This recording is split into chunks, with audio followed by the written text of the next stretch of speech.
Namaste.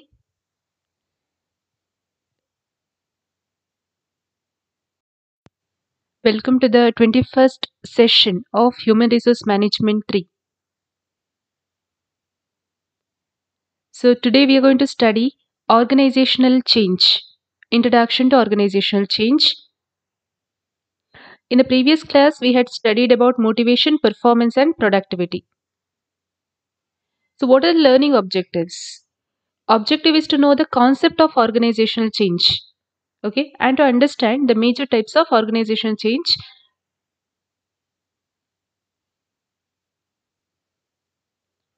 Session outcomes. It helps to know the concept of organizational change. What exactly organization change is. It assists in effective implementation of change by understanding the basic concept of organizational change. So once we know what is organization change, it is very easy for us to implement it.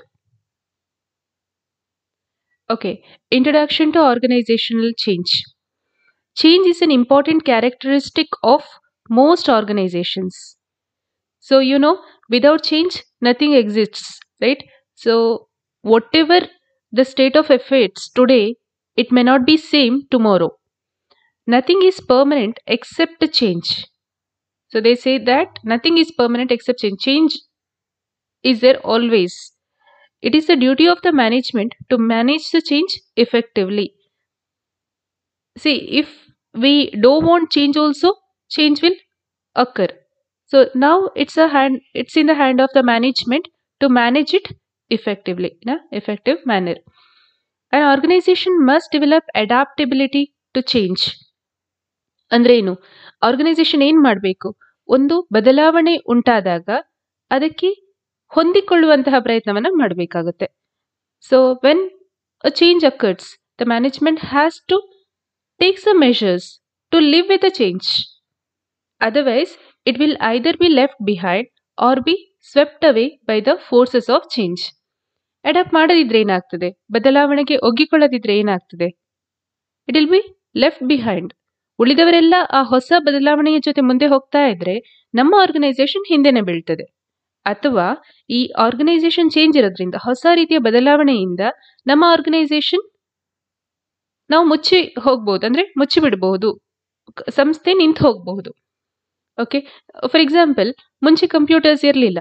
ಒಂದು ಸಲ computer ಬಂದ ನಂತರ ಏನಾಯ್ತು, ಎಲ್ಲ ಕಡೆ ಕೂಡ computer ಅನ್ನು ಬಳಸಲಿಕ್ಕೆ start ಮಾಡಿದ್ರು. ಫೈನ್. ಈಗ ನಾವು ಟ್ರೆಡಿಷನಲ್ ಮೆಥಡ್ ಅಲ್ಲೇ ಮಾಡ್ತಿದ್ದೇವೆ ಅಂತ ಅಂದ್ಕೊಳ್ಳಿ ಬಿಸ್ನೆಸ್. ನಾವು ಎಲ್ಲೂ ಕಂಪ್ಯೂಟರ್ ಅನ್ನು ಯೂಸ್ ಮಾಡ್ತಿಲ್ಲ, we are using the man power. ಈಗ ನಾವು ರೆಡಿ ಇಲ್ಲದಿದ್ರೆ ಕಂಪ್ಯೂಟರ್ ಅನ್ನ ನಮ್ಮ ಬಿಸ್ನೆಸ್ ಅಲ್ಲಿ ತರಲಿಕ್ಕೆ ನಾವು ರೆಡಿ ಇಲ್ಲದಿದ್ರೆ ಏನಾಗ್ತದೆ? ಸ್ವಲ್ಪ ವರ್ಷ ಹೋದ್ಮೇಲೆ ಎಲ್ಲರೂ ಕಂಪ್ಯೂಟರ್ಸ್ ಅನ್ನು ಬಳಸ್ತಾರೆ, ಎಲ್ಲರ ಕೆಲಸಗಳು ಬೇಗ ಆಗ್ತವೆ, ಬಟ್ ನಮ್ಮ ಕೆಲಸ ಹಾಗೆ ನಿಂತು ಬಿಡ್ತದೆ. ಕೊನೆಗೆ ನಮ್ಮ ಕೆಲಸಕ್ಕೆ ಡಿಮಾಂಡ್ ಇಲ್ಲದೆ ಇರಬಹುದು, ನಮಗೆ ಕಂಪ್ಯೂಟರ್ ನಾಲೆಜ್ ಇಲ್ಲ, ರೈಟ್? ಸೊ ಈಗ ಏನಾಗ್ತದೆ, ನಾವೆಲ್ಲರಿಗಿಂತ ಹಿಂದೆ ಉಳಿದು ಬಿಡ್ತೇವೆ, ಅಥವಾ ನಮ್ಮ ಕಂಪನಿ ಶಾಶ್ವತವಾಗಿ ಮುಚ್ಚಿ ಹೋಗಬಹುದು if we are not ready to adapt. An organization is an open system. They say that the organization is an open system, which implies that it is in a constant interactional relationship with its external environment. Open system ಅಂತ ಹೇಳಿದ್ರೆ ಪ್ರತಿಯೊಂದು ಕೂಡ open ಆಗಿರ್ತದೆ. ಅಂದ್ರೆ ಅದರ ಅರ್ಥ ನಾವು ಎಲ್ಲರ ಜೊತೆ ಕೂಡ ಸಂವಹಿಸಬಹುದು. ಓಕೆ, ಎಕ್ಸ್ಟರ್ನಲ್ ಎನ್ವೈರನ್ಮೆಂಟ್ ಜೊತೆ ಫ್ರೀ ಆಗಿ ನಾವು ಸಂವಹನ ಮಾಡಬಹುದು. Such as changes in taste and preferences of customers, government policies, etc. make it imperative for the organization to make changes in its internal system. So organisation ಅಂತ ಹೇಳುವಂಥದ್ದು it is not a closed system, it is open system. ಹೊರಗಡೆ ಏನೆಲ್ಲ ಬದಲಾವಣೆ ಆಗುತ್ತೆ ಖಂಡಿತವಾಗಿ ಅದು ನಮ್ಮ ಆರ್ಗನೈಸೇಷನ್ನ ಮೇಲೆ ಪ್ರಭಾವವನ್ನ ಬೀರ್ತದೆ. ಓಕೆ, ಸೊ ಓಪನ್ ಸಿಸ್ಟಮ್ ಯಾಕೆ ಅಂತ ಹೇಳಿದ್ರೆ ನಾವು ಹೊರಗಡೆ ಆಗುವಂತ ಎಲ್ಲಾ ಚೇಂಜ್ಗೆ ಓಪನ್ ಆಗಿರಬೇಕು, ಖಂಡಿತವಾಗಿ ಅದು ನಮ್ಮನ್ನ ಎಫೆಕ್ಟ್ ಮಾಡುತ್ತೆ. Such as changes in taste and preferences of customers ಇರ್ತಾರೆ, ನಮ್ಮ ಗ್ರಾಹಕರು ಇರ್ತಾರೆ, ಅವರ ಟೇಸ್ಟ್ ಮತ್ತೆ ಪ್ರಿಫರೆನ್ಸ್ ಅಲ್ಲಿ ಬದಲಾವಣೆ ಆಗ್ಬೋದು. ನೀವೇ ಗಮನಿಸಿ ನೋಡಿ, 50 ವರ್ಷದ ಮುಂಚೆ ಇದ್ದ ಜನರ ಟೇಸ್ಟ್ ಮತ್ತೆ ಪ್ರಿಫರೆನ್ಸಿಗೂ ಈಗ ಇರುವ ಜನರ ಟೇಸ್ಟ್ ಮತ್ತೆ ಪ್ರಿಫರೆನ್ಸಿಗೂ ತುಂಬಾ ವ್ಯತ್ಯಾಸ ಇದೆ. ಆಗ ಅವರ ಪ್ರಿಫರೆನ್ಸ್ ಅಥವಾ ಪ್ರಯಾರಿಟೀಸ್ ಏನಿತ್ತು, ಈಗ ಅದಲ್ಲ. ಈಗ ನಮಗೆ ಪಿಜ್ಜಾ ಬೇಕು ಅಂತ ಅನಿಸ್ತದೆ, ಫಾಸ್ಟ್ ಸರ್ವಿಸ್ ಬೇಕಂತ ಅನಿಸ್ತದೆ. ಮುಂಚೆ ಹಾಗಿರ್ಲಿಲ್ಲ. ಇನ್ನು ನೆಕ್ಸ್ಟ್ ಜನರೇಷನ್ ಹೋದ ಹಾಗೆ ಇನ್ನಷ್ಟು ಒತ್ತಡ ಜಾಸ್ತಿ ಆಗ್ತದೆ. ಯಾಕೆಂತ ಹೇಳಿದ್ರೆ ಜನರು ಹೆಚ್ಚಿದನ್ನ ಬಯಸ್ತಾರೆ, ಹೆಚ್ಚಿನ ಮೌಲ್ಯವನ್ನು ಬಯಸ್ತಾರೆ. ಅವರು ಕೊಡುವ ಹಣಕ್ಕೆ ಜಾಸ್ತಿ ಮೌಲ್ಯ ದೊರೆಯಬೇಕಂತ ಬಯಸ್ತಾರೆ ಅಲ್ವಾ? ಸೊ ಇದೆಲ್ಲ ನಮ್ಮ ಆರ್ಗನೈಸೇಷನ್ ಮೇಲೆ ಪ್ರಭಾವವನ್ನು ಬೀರ್ತದೆ. ಸಮ್ಟೈಮ್ಸ್ ಓಕೆ, ಇದೆಲ್ಲ ಪ್ರಭಾವ ಬೀರ್ತದೆ. ಓಕೆ, ಅದಕ್ಕೋಸ್ಕರ ಆರ್ಗನೈಸೇಷನ್ ಚೇಂಜ್ ಮಾಡಲೇಬೇಕು. ಇಂಟರ್ನಲ್ ಸಿಸ್ಟಮ್ ಅಲ್ಲಿ ಹೊರಗಡೆಯ ಬದಲಾವಣೆ ಹೇಗಾಗ್ತದೆ, ಒಳಗಡೆ ಕೂಡ ಹಾಗೆ ಬದಲಾವಣೆ ಆಗಬೇಕು. ಹೊರಗಡೆ ಜನರಿಗೆ ಒಂದು ಪ್ರಾಡಕ್ಟ್ ಇಷ್ಟ ಇಲ್ಲ ನಮ್ಮದು ಅಂತ ಅಂದ್ಕೊಳ್ಳಿ. ಸೊ ನಾವು ಪ್ರೊಡಕ್ಷನ್ ಅನ್ನು ಸ್ಟಾಪ್ ಮಾಡಿ ಹೊಸ ಪ್ರಾಡಕ್ಟ್ ಅನ್ನು ಏನಾದರೂ ತರಬೇಕಾಗತ್ತೆ, right? Sometimes a change in one subsystem triggers off a sequence of changes in other subsystems. ಒಂದು ಸಬ್ಸಿಸ್ಟಮ್ ಅಲ್ಲಿ ಏನಾದ್ರೂ ಬದಲಾವಣೆ ಆದ್ರೆ ಉಳಿದೆಲ್ಲ ಸಬ್ಸಿಸ್ಟಮ್ ಅಲ್ಲಿ ಕೂಡ ಬದಲಾವಣೆ ಆಗುತ್ತೆ. And this is known as domino effect. ಏನಿದು? ಫಾರ್ ಎಕ್ಸಾಂಪಲ್, ಈಗ ಮಾರ್ಕೆಟಿಂಗ್ ಅಲ್ಲಿ ಏನೋ ಬದಲಾವಣೆ ಆಯಿತು, ಪ್ರಾಡಕ್ಟ್ ಹೋಗ್ತಿಲ್ಲ, ನಾನು ಅದೇ ಹೇಳಿದೆ, ಜನ ಡಿಮಾಂಡ್ ಮಾಡ್ತಿಲ್ಲ.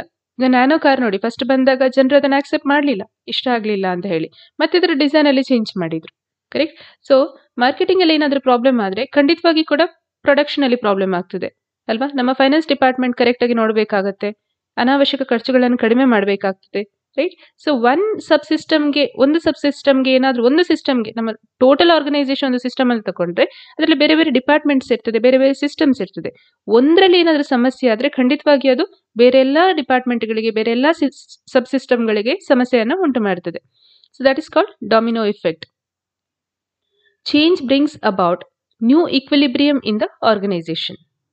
ಇಲ್ಲಿ ತನಕ ಏನೋ ಒಂದು ನಡೀತಾ ಇತ್ತು, ಓಕೆ, ಒಂದು ಸಿಸ್ಟಮ್ ಆಗಿ ನಡೀತಾ ಇತ್ತು. ಈಗ ಹೊಸ ಚೇಂಜ್ ಬರುವಾಗ ಆ ಸಿಸ್ಟಮ್ ವ್ಯಾನಿಷ್ ಆಗ್ತದೆ, ಅದರ ಬದಲು ಹೊಸ ಸಿಸ್ಟಮ್, ಹೊಸ ಈಕ್ವಿಲಿಬ್ರಿಯಂ ಅಲ್ಲಿ ಸೃಷ್ಟಿಯಾಗ್ತದೆ. It compels people to adjust with the requirements of the situation. Compels people, ಇದು ಜನರನ್ನು ಒತ್ತಾಯ ಮಾಡ್ತದೆ. ಏನಕ್ಕೆ? To adjust with the requirements of the situation. ಹೊಸ ರೀತಿಯ ಸಿಚುವೇಶನ್ ಬಂದಿದೆ, ಅದಕ್ಕೆ ಜನ ಅಡ್ಜಸ್ಟ್ ಆಗಬೇಕು. ಆ ರೀತಿ ಅದು ಅಗತ್ಯ ಇದೆ ಚೇಂಜ್ ಇರೋದ್ರಿಂದ. ನೋಡಿ, ನೀವು ಬೇಕಾದ್ರೆ ಕೊರೋನಾ ಅದೊಂದು ಚೇಂಜ್ ಅಂತ ಅಂದ್ಕೊಳ್ಳಿ. ಕೊರೋನಾ ಬಂದ ನಂತರ ಎಜುಕೇಶನ್ ಸಿಸ್ಟಮ್ ಅಲ್ಲಿ ಎಷ್ಟು ಚೇಂಜ್ ಆಯಿತು ಅಲ್ವಾ? ಯಾವತ್ತೂ ಕೂಡ ನಾವು ಆನ್ಲೈನ್ ಎಜುಕೇಶನ್ ಬಗ್ಗೆ ಎಷ್ಟು ಸೀರಿಯಸ್ ಆಗಿ ಯೋಚನೆ ಮಾಡಿದವರು ಪ್ರತಿ ಟೀಚರ್ಸ್ ಕೂಡ ಆನ್ಲೈನ್ ಕ್ಲಾಸ್ ಮಾಡೋದು ಹೇಗೆ ಅಂತ ಕಲಿಬೇಕಾಯ್ತು. ಮಕ್ಕಳಿಗೆ ಅದರ ಬಗ್ಗೆ ಅಭ್ಯಾಸ ಇಲ್ಲ, ಮಕ್ಕಳು ಹೊಸ ಸಿಸ್ಟಮ್ಗೆ ಅಡ್ಜಸ್ಟ್ ಆಗಬೇಕಾಯ್ತು. ಸಪೋಸ್ ಈಗ ನಾವು ಮಾಡಲ್ಲ ಅಂತ ಸುಮ್ಮನೆ ಕೂತ್ಕೊಂಡ್ರೆ ಏನಾಗ್ತದೆ? ಜಗತ್ತು ಅದರ ಪಾಡಿಗೆ ಓಡ್ತಾ ಇರ್ತದೆ, ಎಲ್ಲರೂ ಅವ್ರವ್ರ ಕೆಲಸ ಮಾಡ್ತಿರ್ತಾರೆ, ಆನ್ಲೈನ್ ಕ್ಲಾಸಸ್ ಆಗ್ತಾ ಇದೆ, ಮಕ್ಕಳು ಕಲಿತಾ ಇರ್ತಾರೆ, ಪರೀಕ್ಷೆ ಆಗ್ತಾ ಇರ್ತದೆ. ನನ್ಗೆ ಗೊತ್ತಿಲ್ಲ ಅಂತ ಸುಮ್ಮನೆ ಕೂತ್ರೆ ಏನಾಗುತ್ತೆ? ನಾವು ಹಿಂದೆ ಉಳಿದು ಬಿಡ್ತೇವೆ, correct? Same happens in the case of organisation. Corona ಬಂದ್ಮೇಲೆ ಇಡೀ ಆರ್ಗನೈಸೇಷನ್ ಸ್ಟ್ರಕ್ಚರ್ ಚೇಂಜ್ ಆಗಿದೆ, okay. Work from home start ಆಗಿದೆ ಜಾಸ್ತಿಯಾಗಿ. ಆಮೇಲೆ ಕೆಲಸಗಳಲ್ಲಿ ಕೂಡ ತುಂಬಾ ಬದಲಾವಣೆ ಆಗಿದೆ. ಅನಾವಶ್ಯಕ ಕಾಸ್ಟ್ ಅನ್ನೆಲ್ಲ ಕಡಿಮೆ ಮಾಡಿದ್ದಾರೆ, ಸ್ಯಾಲ್ರಿ ಕೊಡೋದನ್ನು ಕಡಿಮೆ ಮಾಡಿದ್ದಾರೆ, ರೈಟ್? ಸೊ ಒಂದು ಸಣ್ಣ ಚೇಂಜ್ ತುಂಬಾ ದೊಡ್ಡ ಚೇಂಜ್ ಮಾಡುವಂತೆ ಮಾಡಬಹುದು ಆರ್ಗನೈಸೇಷನ್ ಅಲ್ಲಿ. Change can be both reactive and proactive. ನೋಡಿ, ಎರಡು ಟೈಪ್ ಇದೆ major change, reactive and proactive. A proactive change has necessarily to be planned to attempt to prepare for anticipated future challenges. Proactive ಅಂದ್ರೆ ಏನು? Future ಅಲ್ಲಿ ಈ ತರ ನಡೀಬಹುದು, ಈ ತರ ಇಶ್ಯೂಸ್ ಎದುರಾಗಬಹುದು ಅಂತ ಹೇಳ್ಕೊಂಡು ನಾವು ಅಂದ್ರೆ ಅಂದಾಜು ಮಾಡಿ ನಾವು ಈಗಲೇ ಬದಲಾವಣೆಗೆ ತಯಾರಾಗೋದು, right? So that is called proactive change. It should be plan beforehand, okay. ಈಗ ಫಾರ್ ಎಕ್ಸಾಂಪಲ್ ಏನಿರ್ಬೋದು, ಗೌರ್ಮೆಂಟ್ ಇದು ಯಾವುದೋ ಒಂದು ಹೊಸ ಪಾಲಿಸಿ ಬರ್ತದೆ ಅಂತ ನಮ್ಗೊಂದು ಅಂದಾಜಿದೆ ಅಂತ ಅಂದ್ಕೊಳ್ಳಿ. ಓಕೆ, ಈಗ ಪ್ಲಾಸ್ಟಿಕ್ ಬ್ಯಾನ್ ಮಾಡ್ತಾರೆ ಅಂತ ಆದ್ರೆ ನಾವು ಯಾವ ರೀತಿ ಯೋಚನೆ ಮಾಡ್ಬೋದು? ಈ ರೀತಿ ಬ್ಯಾನ್ ಆದ್ರೆ ನಮ್ಮ ಇಂಡಸ್ಟ್ರಿಗೆ ಏನು ಇಫೆಕ್ಟ್ ಆಗ್ತದೆ, ರೈಟ್? ನಮ್ದೀಗ ಪ್ಲಾಸ್ಟಿಕ್ ಇಂಡಸ್ಟ್ರಿ ಅಂತ ಅಂದ್ಕೊಳ್ಳಿ, ನಾವೀಗ ಅದನ್ನು ಸ್ವಲ್ಪ ಚೇಂಜ್ ಮಾಡಿ ಬೇರೆ ಯಾವುದಾದ್ರೂ ಸೇಮ್ ಪ್ರಾಡಕ್ಟ್ಸ್ ಬೇರೆ ಯಾವುದಾದ್ರೂ ರೀತಿಯಲ್ಲಿ ಮಾಡ್ಬೋದಾ? ಈಕೋ ಫ್ರೆಂಡ್ಲಿ ಆಗಿ ನಾವು ಪ್ರೊಡ್ಯೂಸ್ ಮಾಡಬಹುದಾ? ಓಕೆ, ಪ್ಲಾಸ್ಟಿಕ್ ಪ್ಲೇಟ್ಸ್ ಅಥವಾ ಫೈಬರ್ ಪ್ಲೇಟ್ಸ್ ಏನಾದರೂ ಮಾಡ್ತಿದ್ರೆ ಅದರ ಬದಲು ನಾವು ಬೇರೆ ಪ್ಲೇಟ್ಸ್ ಅನ್ನ ಈಕೋ ಫ್ರೆಂಡ್ಲಿ ಆಗಿ ಮಾಡಲಿಕ್ಕೆ ಟ್ರೈ ಮಾಡ್ಬೋದಾ? ನಾವು ಯೋಚನೆ ಮಾಡಬಹುದು, right? So that is called proactive change. A reactive change may be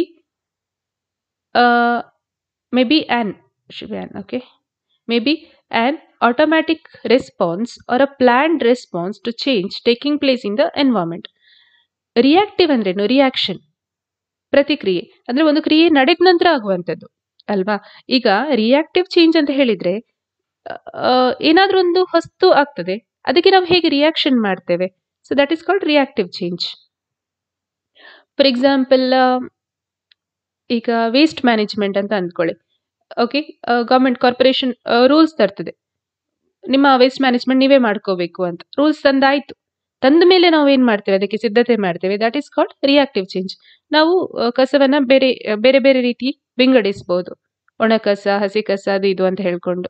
ಮತ್ತೆ ನಾವು ಇಫೆಕ್ಟಿವ್ ಆಗಿ ಅದನ್ನ ಇಂಪ್ಲಿಮೆಂಟ್ ಮಾಡಬಹುದು. So that is called reactive change.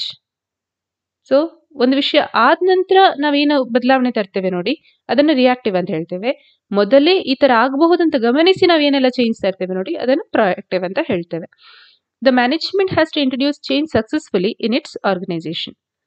So ಇದು ಮ್ಯಾನೇಜ್ಮೆಂಟ್ನ ಕೆಲಸ. ಯಾಕಂತ ಹೇಳಿದ್ರೆ ಒಂದು ಹೊಸ ಚೇಂಜ್ ಬಂದ ತಕ್ಷಣ ಎಲ್ಲರೂ ಒಪ್ಪಿಕೊಳ್ಳೋದಿಲ್ಲ. ಈಗ ನಮ್ಮ ಮನೆಗಳಲ್ಲೇ ಆಗ್ಲಿ, ಒಂದು ಹೊಸ್ತು ಏನಾದ್ರೂ ಪ್ರಾಕ್ಟೀಸ್ ನಾವು ಸ್ಟಾರ್ಟ್ ಮಾಡ್ತೇವೆ ಅಂತ ಹೇಳಿದ್ರೆ ಫಸ್ಟ್ ಎಲ್ಲರೂ ಒಪ್ಕೊಳ್ಳೋದಿಲ್ಲ ಖಂಡಿತವಾಗ್ಲು. ಮತ್ತೆ ನಿಧಾನಕ್ಕೆ ಅವರಿಗೆ ಅಭ್ಯಾಸ ಆಗುತ್ತೆ ಅದು, ಅಲ್ವಾ. ಹಾಗೆ ಅದಕ್ಕೋಸ್ಕರ ಇದು ಮ್ಯಾನೇಜ್ಮೆಂಟ್ ಇದು duty. Management has to make others understand ಯಾಕೆ ಇದು ಚೇಂಜ್ ಬೇಕು, ನಾವು ಹೇಗೆ ಬದಲಾಗಬೇಕು ಅಂತ ಹೇಳೋದನ್ನ ಅದು ಹೇಳಬೇಕು ಎಲ್ರಿಗೂ, ವರ್ಕರ್ಸ್ಗೆ ಇರ್ಬೋದು, ಪ್ರತಿಯೊಂದು ಲೆವೆಲ್ಗೆ ಕೂಡ ಹೇಳಬೇಕಾಗ್ತದೆ. So it has to introduce the change successfully in its organisation. MCQs. It is the duty of the dash to manage change properly in an organization. Management, government, shareholders, event organizers. So managers. Sometimes a change in one subsystem triggers off a sequence of changes in other subsystems. It is known as Pratfall effect, Kuleshov effect, paradox of choice, domino effect. Domino effect. A dash has necessarily to be planned to attempt to prepare for anticipated future challenges. Reactive change, proactive change, incremental change, operational change. It is proactive change. So these are the references. Thank you.